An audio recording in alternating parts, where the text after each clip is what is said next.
Welcome back to Nick Lenz's Comic Corner, Classic slash Non-Classic. This is episode number 583 and Doubleshot number 477. Alright?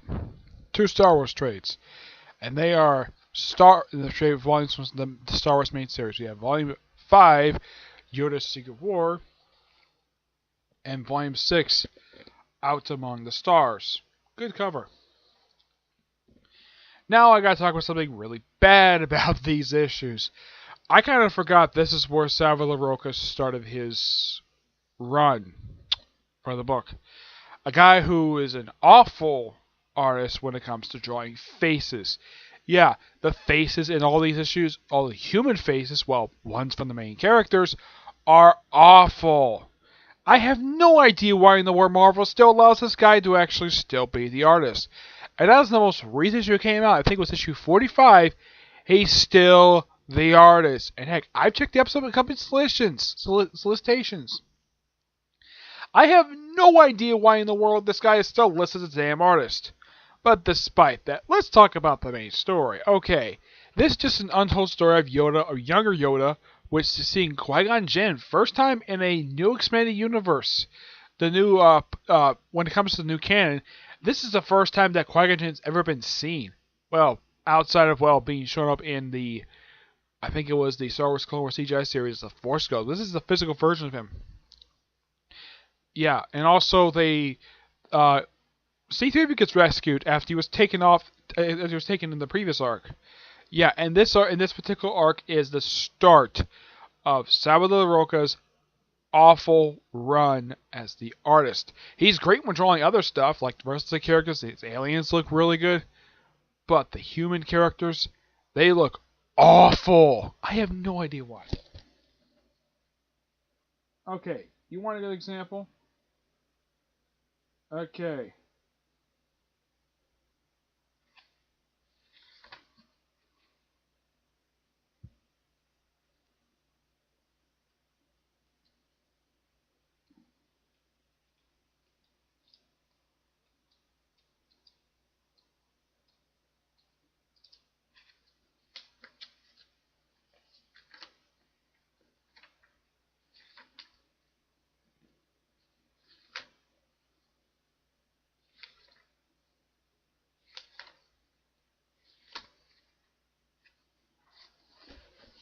Here's an example of Salvador Roca drawing a human face.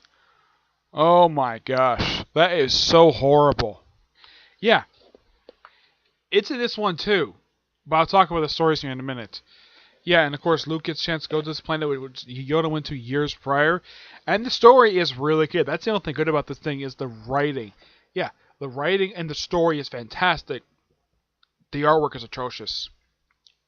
Yeah, and I think when people saw this artwork, I think that the Star Wars book is losing sales. Here's a clue, Marvel. If the book is losing sales, it's probably because people hate the artwork, not the writer, and that's probably the reason why it's not selling. Probably not selling. It's probably losing a little bit of sales. And as for the annual, which, yeah, the annual is in here as well. This contains issues 26 to 30, and number 2. The issue is written by Jason Aaron, and our annual is done by Kelly Thompson. Yeah. The annual is just, Princess Leia meeting a muscle woman on a desert planet who saves her life, and of course later this woman joins the rebellion. Interesting stuff. Oh yeah, and also, the annual had much better artwork than the main series. Which kind of makes me wonder though, why can't this guy be the artist of the main series? Like, let me show you an example of this person's artwork. It is really damn good. I mean, look at this. This is fantastic. And I'm kind of like, why in the world isn't this artist the main artist of the book? Like, do you like how this artist draws Princess Leia? That looks fantastic. I like that look. Or heck, I don't know how about the Dodsons.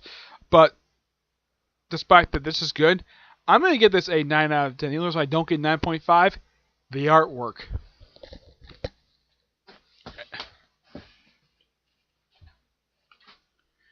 Well, you are hearing me rant about the artwork. Let's talk about the stories themselves. This book contains issues 33 and 37 and number 3.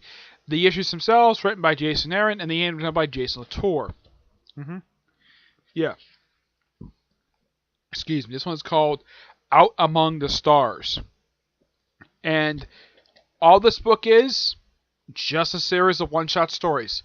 The first one is, well, yeah, the first story is Luke and Leia doing a team-up mission with them going to an alien world trying to survive together. Of course, they don't make out like doing it in Empire Strikes Back.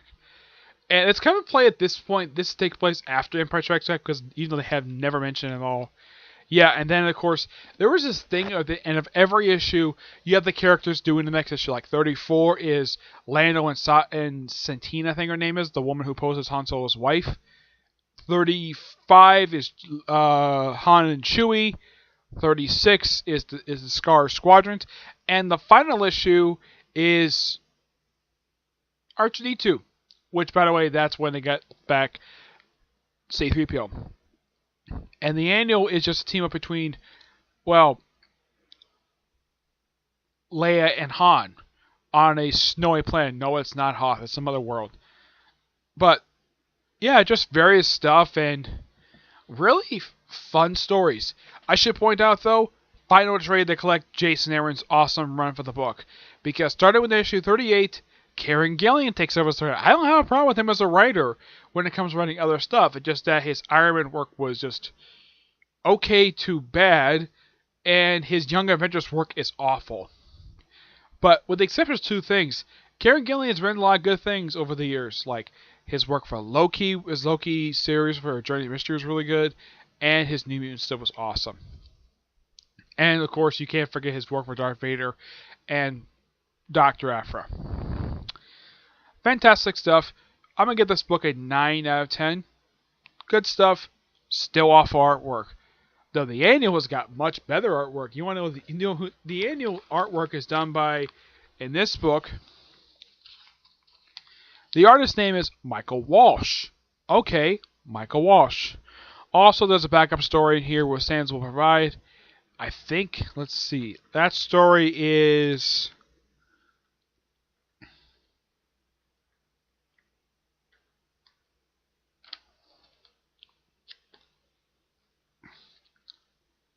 It just, well, the aftermath of what the Scar Squadron went up to. Now, here's the annual's artwork. Well, here's the artwork for Sans will provide. This artwork is good. I mean, look at this artwork. It's fantastic. I mean, it's not terrible. You can see what's going on. The faces look really good. Yeah. Who's the artist for this is Andrea Sorrentino. I would not mind this artist as the main artist for the book. Let's see, who does... Okay, here is the artwork for the annual. Its artwork is really good. It's really... I actually enjoy this artwork. Yeah, it's just really damn good. That's a good picture of Han. And it's kind of odd, though, that, okay, you just had Screaming Citadel, and Jason Aaron leaves the book after like 5 issues later. And instead of having like an arc, he just has a series of one-shot stories. I should point out, though, out of the 3 annuals that came out during his run, he never wrote a single one. Nope, he never did. And here's kind of the weird thing, though. This was actually, at a time when he ended his run, this is actually one of 2 books he was doing at Marvel. Now he just a complete focus on Thor, which is still an amazing book. I'm going to give this book a 9.25 out of 10. The only reason why I don't give it 9.5 like I usually do, is Salvador Roga's artwork. And of course I give it the 0.25 is because the artwork for the backup story and the annual. That's the only reason why.